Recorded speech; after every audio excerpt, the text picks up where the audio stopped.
Hey Cozy Crew, it's Jessica with Stay Cozy Creative Co. and welcome to the next iteration of this pattern where today I'll be showing you how to make a quarter granny square. So we're going to get started right away with a slip knot, and this knot is going to mimic the center circle of our traditional granny square.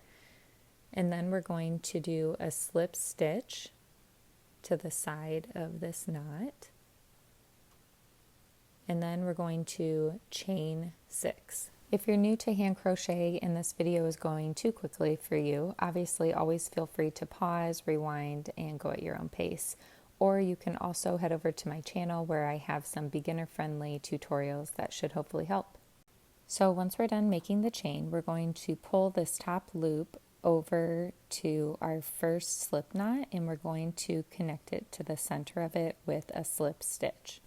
So before I finish this slip stitch, I'm going to grab my scissors and trim my yarn so that's a little bit shorter and just pull that tail through that final loop.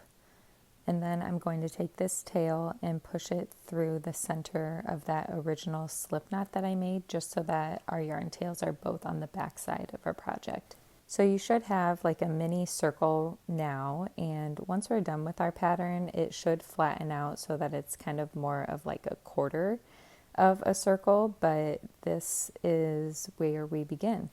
So in our first row chain, we ended up having 7 total loops because we had the 1 slip stitch and then 6 chain. So we're going to go to the top of our third loop in that first round.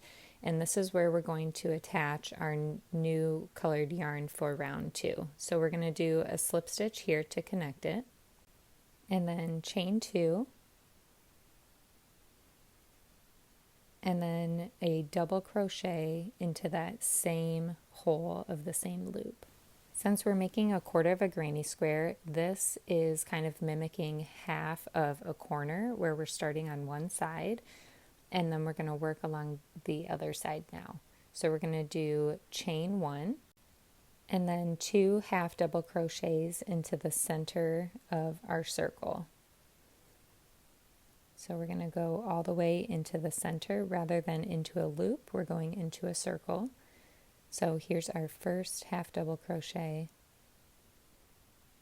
and then here's our second.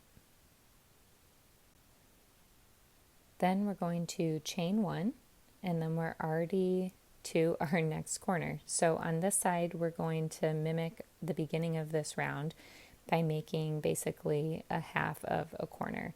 So we're going to do a double crochet stitch into the third loop from the end.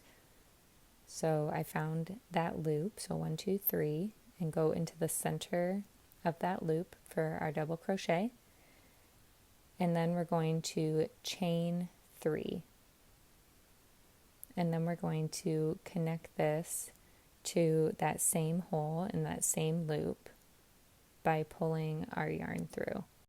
So basically our third loop of that chain is acting as our slip stitch to connect this to the yellow part of our pattern. And then I'm just going to tuck my gray yarn back through so that it's on the back side of my pattern.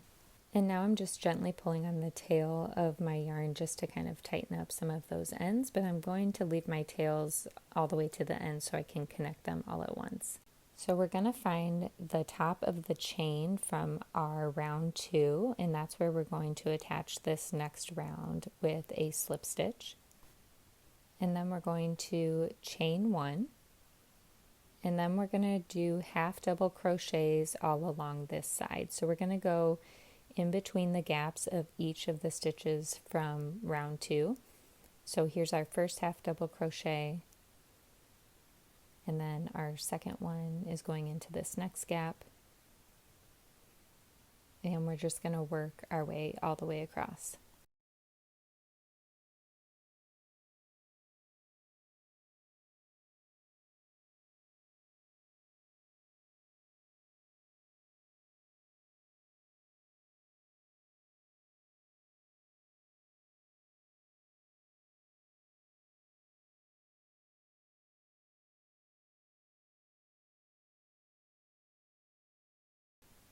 After our 5th half double crochet, we're going to chain 1, and then we're going to attach that loop to the top part of the chain at the end of round 2. So we want it to look like and mimic the beginning of this round. And then I'm just going to tuck that tail through to the back side again. And this brings us to our 4th and final round. So I'm going to grab my gray yarn, but you can use whatever color you're using, and I'm going to find the first gap in that round 3. And here I'm going to attach my new yarn with a slip stitch, and then I'm going to make a single crochet stitch into this same gap.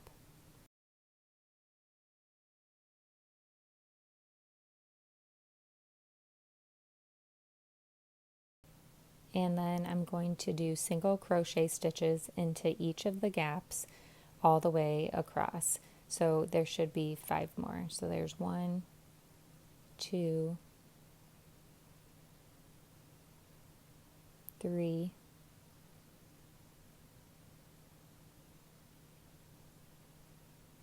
4, and 5. And then to finish off this row, I'm going to make one last slip stitch. So I just kind of made a loop and then cut that tail, and I'm going to tuck that tail back around when I'm ready to connect everything together, which is right now. So the reason I left all of these tails into the end is because it's going to look a lot nicer when we just connect them together. It's going to make it look a lot more seamless. And I like to use a lighter, so I trimmed my tails on these 2 that are right next to each other, just so I don't have a lot of excess yarn. And I lit both ends and then gently press those together so that they're secure. Then I'm going to finish off each of the rest of the ends in this exact same way. So I'm going to just connect the ends that are closest to each other, so these 2 on the other end, and then these 2 down kind of near the point, and then these other 2 on the other side.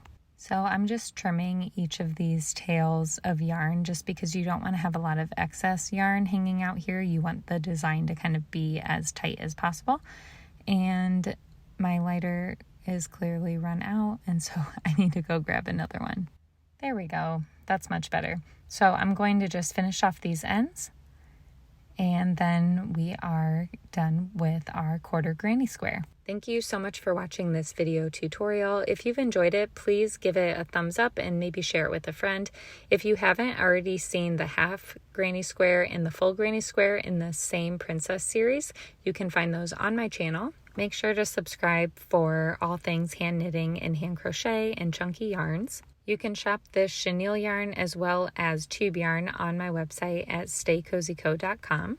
And I'll also be adding a video tutorial soon showing you how I pieced all these different iterations of the granny square together to make one full blanket. So again, I'm Jessica with Stay Cozy Creative Co. And until next time, stay cozy, creative, and kind.